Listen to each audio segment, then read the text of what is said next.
you've rented our Four Winds coach.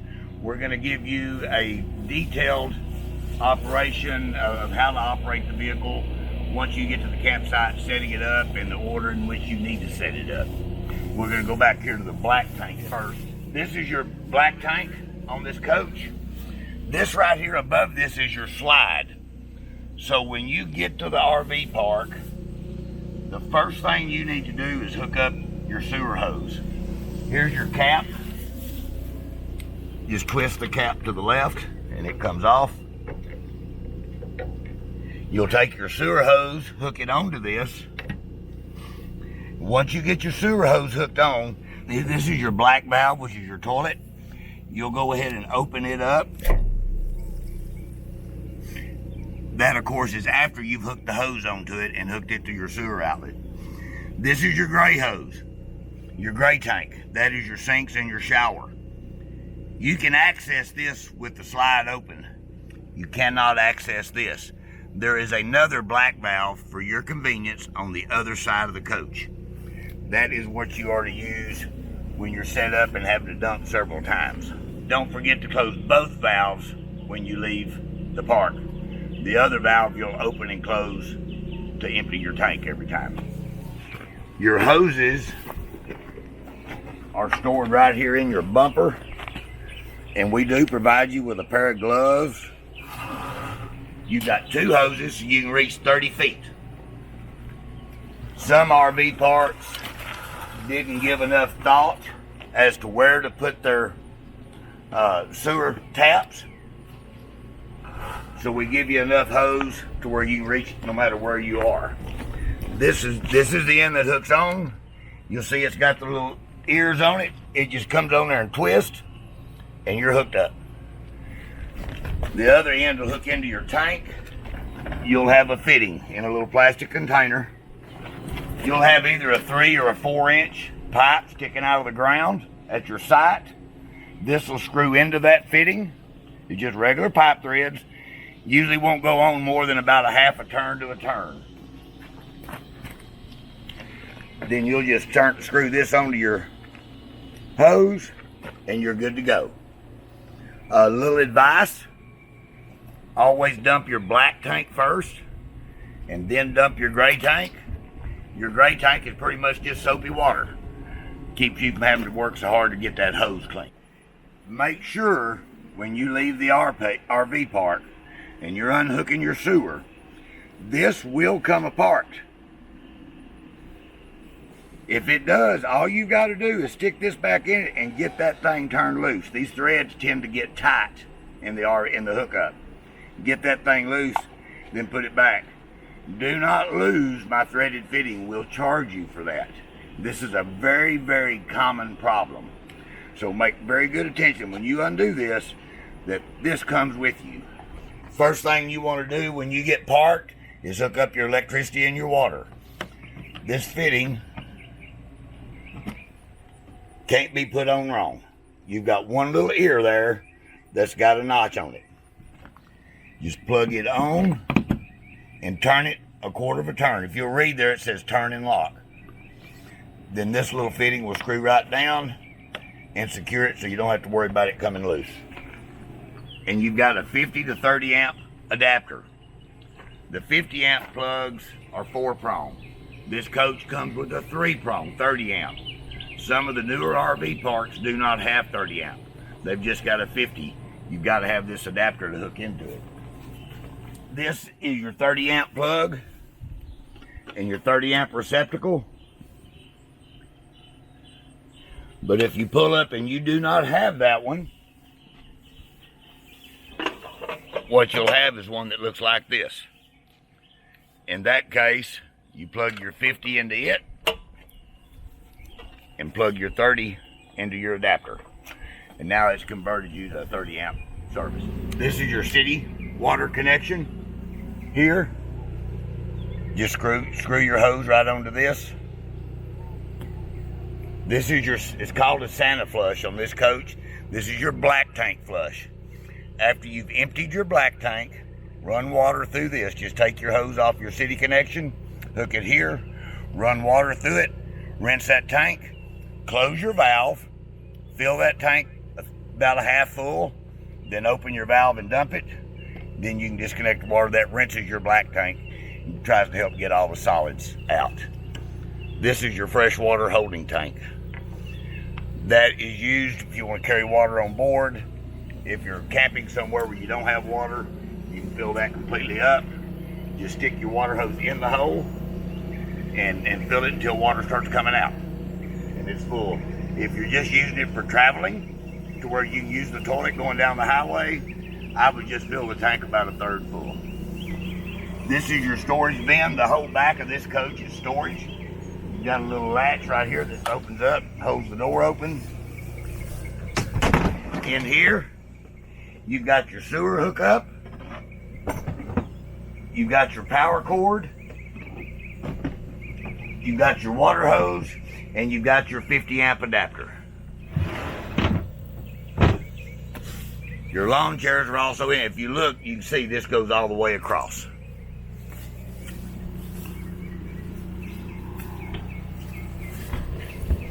This accesses the back part of that bin. You have got a small pocket right here for storage.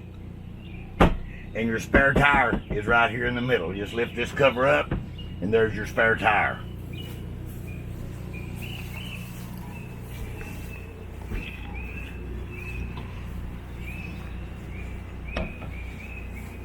You've got leveling blocks here. You can stack these up in a pyramid to raise your tires up if you're in a spot that's extremely unlevel. Raise this up. This is actually a table. Just a folding table. You've got propane bottles underneath there to operate your grill. There's your lawn chairs according to how many people is going on the trip.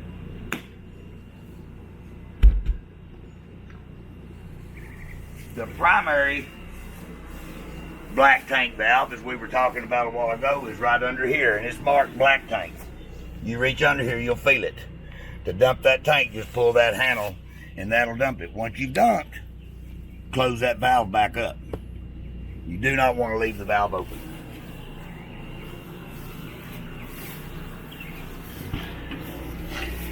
This is your propane right here.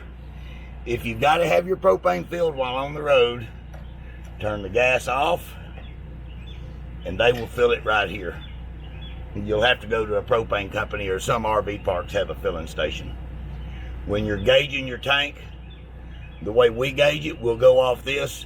There is a light indicator inside the coach. Do you need to turn it back on or no? To keep you knowledged about where you are as far as your propane level. All right. Outdoor entertainment, TV with surround sound. The remotes to this are in the console of the couch. When you step into this coach, you've got a series of light switches here. This one is your main cab lights.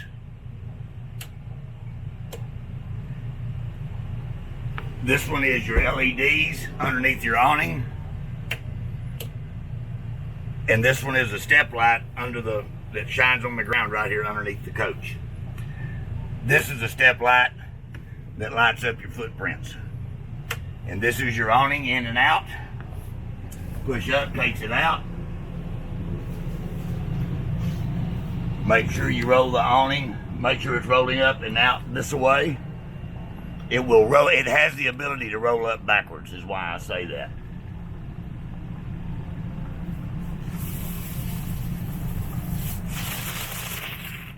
That's fully extended, but you can keep the button held and it'll just roll up backwards.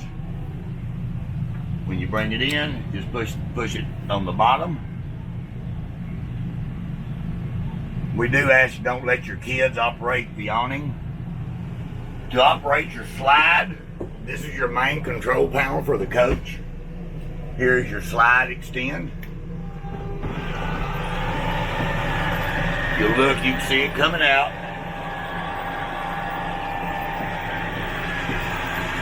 You can tell by the sound when it's out completely.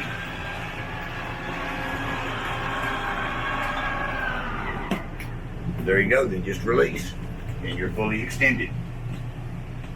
That is why you got the two black tank valves, because this hangs right over it and you literally almost have to lay down to reach that black valve on that side. The gray valve is placed where it's still accessible. If you look up here, you got your indicators. Liquid propane shows 2/3. Just because it shows 2/3 doesn't mean that it is on the gauge out there. This is your battery charge. Fresh tank. Got a third of a tank, which is plenty for traveling. Black tank is empty. Gray tank is empty. You can monitor those and watch them, and you'll know when you need to dump your tanks. I recommend dumping them around 2/3. Your water heater, you've got gas or electric on this coach. Just turn it on. All you have to do. There is no indicator lights. This is your water pump, so if you need to use the restroom while going down the highway or at the rest area or roadside park, just turn it on. And that pumps water out of your holding tank. It does not require the city water. This is your thermostat. Very simple, old school, just slide temperature adjustment. Your cool, your fan, your off, your heat, just pretty much like your standard old school. And I do recommend leaving these on high speed. Black tank heaters, only worry about those if you're traveling somewhere in the Arctic, where you're going to be in freezing weather. This just keeps those tanks from freezing. You just turn both those on. It keeps a little heating pad on the bottom of the tank to keep your waste tanks from freezing over to where you can't dump them. Generator. This is your generator. You'll push it down on the stop, and you'll hold it until the light comes on. Then you should be able to start the generator. If it doesn't start right away, push it down and prime it again. Hit start and it'll crank right up. That's just reading your generator hours. This is the master. All the cabinets are in here are for your use. The bed is freshly made, freshly washed sheets, blanket, just been made. Remote controls are in this drawer over here for your TV on the wall over here to my left. This is your restroom. This is your shower. It's got a large shower. Magnetic stops. This unit has an on and off button on the shower head. Water conservation in your gray tank is a definite concern in an RV. That way when you're taking a shower, you can get wet, push the button to turn the water off, lather up, turn the button back on to rinse off. It helps you keep from filling your gray tank up. All your towels and wash rags will be in this cabinet here. This one just came in, so it's not fully stocked. Extra toilet paper's up on top. You've got a trash can here by the toilet. This is an RV toilet. This one, the flush, is on the side. This is an RV toilet. It's not like your house toilet, so it does not fill itself back up with water. So what you'll do, because water is your friend in your toilet, you want to push that valve down just a little bit with your foot and get it full of water. I recommend filling it about a third. Then when you're done, you can dump it, and that way if you need to rinse the bowl, you can. This one has got some treatment tablets in it. After you've dumped your tank, just drop one of these tablets in the toilet and flush it down in the tank. That'll keep your sewer water from stinking so bad and getting rough. There's also some treatment down here you can pour into your sinks. After you've dumped your gray tank, just about a quarter of a cup in your bathroom sink and rinse it down. That'll keep your sink water or your gray water from souring. You've also got some sanitary wipes down there to wipe your cabinets and stuff down with. We do ask that you don't flush any paper products, including toilet paper. These holding tanks are basically square tanks, and that toilet paper can absolutely create a nightmare. So use a trash can. We keep plenty of trash bags. We ask y'all to keep your Walmart sacks. They fit those little trash cans perfectly. Any place you're staying, a state park or an RV park, have plenty of trash dump facilities where you can put your toilet paper trash, throw it away every 2 or 3 days. Always travel with the bathroom door closed. Bathroom door will hit this when you're going down the road. We have a stop for it, but you can access the bathroom when you're traveling with the slide in. Trash can and cleaning products, dishwashing liquid is down here. All your utensils, hand utensils, are here. Measuring cups and such up on top. You've got kitchen accessories, your trash bags, hand towels, knife set, etc. is in this bin. This has got the coach owner's manual. If you want to take it out and put it under the seat, use this for your storage, that's perfectly fine. You've got storage over the couch. Coffee maker, blender, paper towels, extra blankets, extra sheets, all the above, even coffee filters. There, we store all of those above this. You've got plenty of linens in this one. There's a large crowd that just brought this coach back. We typically stock those according to how many people is going to be in it. This one happened to have 8 people. You got a little more storage up here. All your plates, such as that, mixing bowls are up here. All your pots and pans are right down here. All right, here's your dining table. If you'll look under here, there's a lever. You'll turn that lever to the left, push down in the middle, dining table goes down, put your cushions over the middle of it, and you've got a bed. Bring it all the way up, you'll feel it hit the top, lock the lever back, and you're done.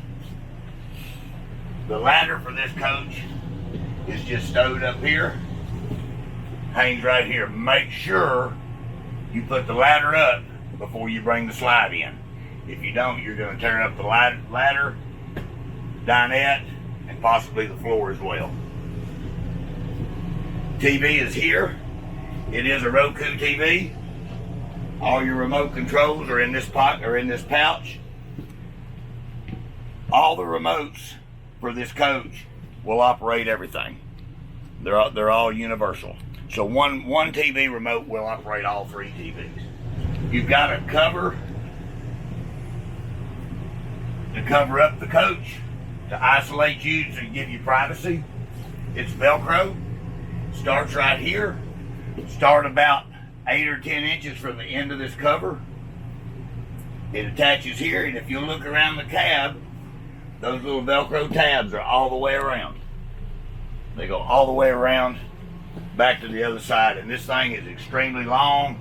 So like I said, you'll want to leave about that much on each end, and that way it keeps this crack here from being open, giving you privacy. All right, this is your stove. Don't forget to fold your glass up before lighting the stove. These are all spark ignition. Just turn it over here, burner lit.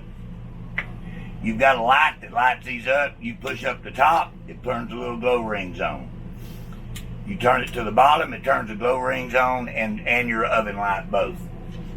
Okay, to light the oven, you'll do the same thing. You just turn it over to the little flame indicator, hold it in, and turn your sparker.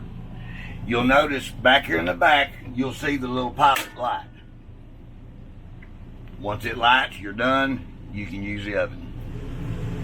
You've got electrical outlets scattered throughout the coach. The one in the kitchen is right here. You just push that little outer ring down, pull it up. You've got 3 outlets plus a USB charging ports. You've got an exhaust fan and lights under here. Your exhaust fan for the kitchen is here. Turn the knob and open it up. The second switch from the right is your exhaust fan. This is also an on and off switch, but use the one underneath there. You'll think it's broke. Don't forget to always put your cover back down and turn the fan off before moving the coach. Microwave, self-explanatory, just like the one at home. If you've got a car seat, this coach does come equipped with a car seat hook.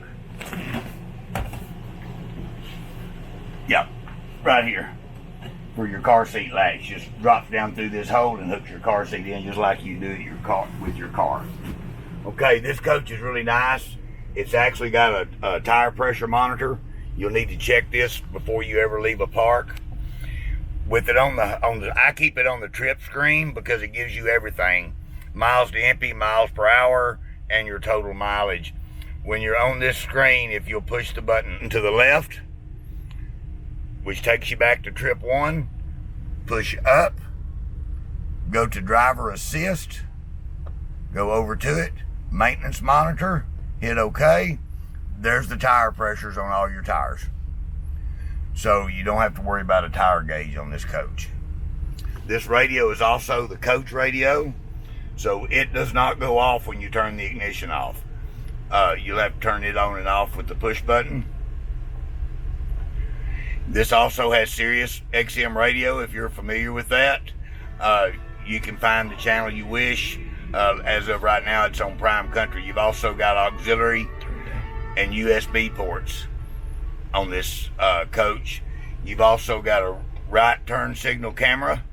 Looks down the right side of your coach. You can see we're still out there watching TV. And there's your left side looking at your slide. When you put the coach into reverse, it shows you what's behind you. Other than that, the rest of the cabin is pretty basic, pretty normal as what you're used to with your cars. It does actually have remote rearview mirrors, and it's actually got mirror heaters as well, if that be the case that time of year that you need that. All your controls are fairly normal. There's nothing special. They do have cruise control, which is nice. As far as driving the coach, I never would have thought I'd have to bring this up, but some people think these are Ferraris. These are not. They are extremely heavy. They are very easily gotten out of control. They're very top heavy. It is you can't correct one of these like you can your pickup or your car that you drive daily. These are literally 60 to 70 mile an hour vehicles. You've just got to accept the part that you're going to be the slow guy sometimes. But remember, you're on vacation and you've got your family invested. These vehicles do not do well in an accident. Probably 90% of the accidents involving a motorhome of any kind, it is a complete total. So with that said, drive these very cautiously. It weighs up to 3 times what your family car weighs. So they don't stop easy, they don't correct easy, and they're very susceptible to wind. Never forget, you are 12 feet tall. So you can't go just anywhere you want to. You got to pay attention. If you're on rural roads or city streets, residential streets, keep an eye out for limbs. I mentioned earlier, one of the biggest damages caused to rental vehicles is the awning. Second thing is the roof. And the roof is a very large insurance claim. So be very mindful. You are 12 foot tall, and that is to the top of the air conditioning unit. With that said, I don't want the cover tore off the AC unit either. Back to safety.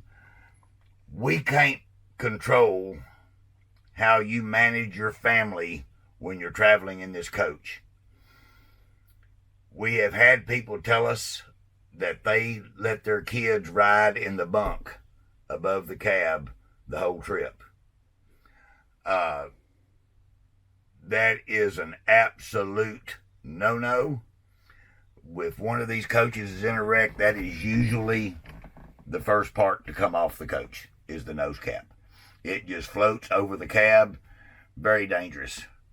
Seat belts are in the dinette table. I strongly recommend you make the kids use them. Going down the road, you need to consider this just like you would your car. State laws all across the United States mandate that children are to be buckled in at all times. We strongly recommend it. We don't want the renter of a coach coming back without his kids because he refused to buckle them in or to make them mind. We really recommend you buckle your kids down, and above all, do not let them in the loft unless you're parked. Before you leave to drive the coach, please let it get up to operating temperature or close. Typically during the summer is letting it idle for 8 to 10 minutes. Try to save our motors. These coaches are brand new, and we want to get all the life out of them we can, and want to have them here for y'all to enjoy in the future. Only way we can do that is to save our motors by letting them get up to warm temperature before we put this heavy load on the engine. Other than that, I say let's go camping.